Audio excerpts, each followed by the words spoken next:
The term AI agent gets mentioned everywhere, but what does it actually mean?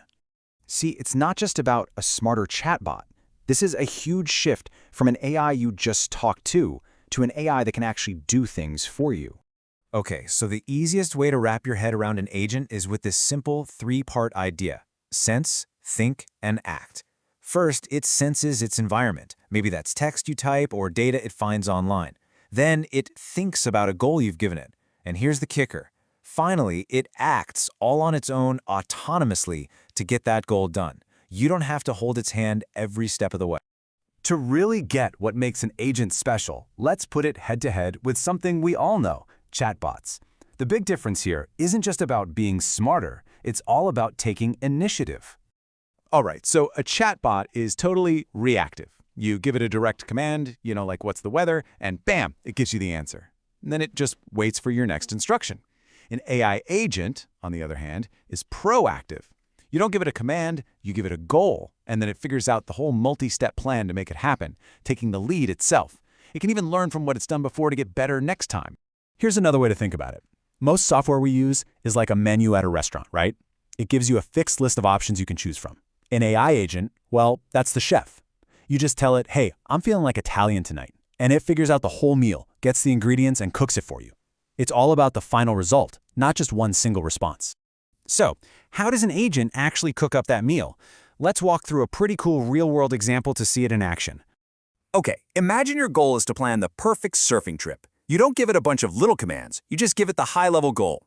The agent then starts breaking that down. It realizes, I need historical weather data, and I need to know what makes for great surfing conditions. So it uses its tools, right? It pings a weather database. It might even collaborate, maybe by consulting another specialized surfing expert agent.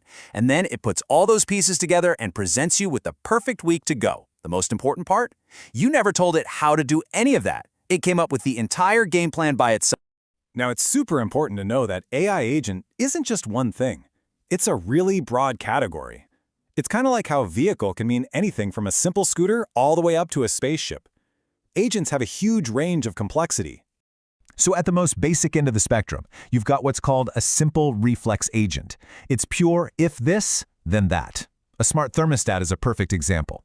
If the clock hits 8 p.m., then turn on the heat. That's it. It has zero memory of the past. It just reacts to what's happening right now.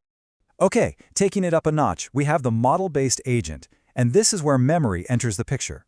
It actually builds an internal model or a map of its world.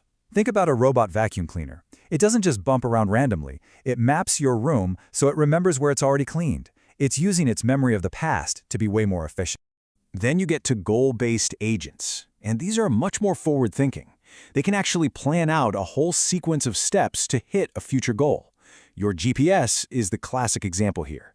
Its goal is your final destination, and it's constantly looking ahead, planning the best series of turns to get you there fast, even if it has to reroute because of traffic. And finally, at the top of the pyramid, you have the learning agent. This is the one that can actually improve all on its own. It learns from its experiences through a feedback loop.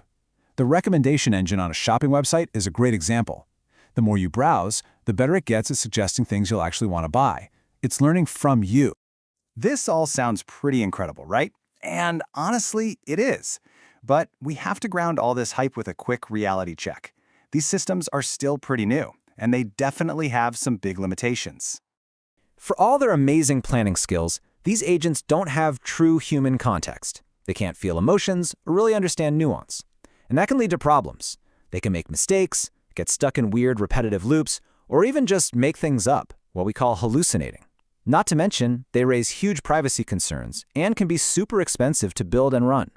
So for all these reasons, having a human in the loop is still absolutely crucial. So this all brings us to the big question, doesn't it?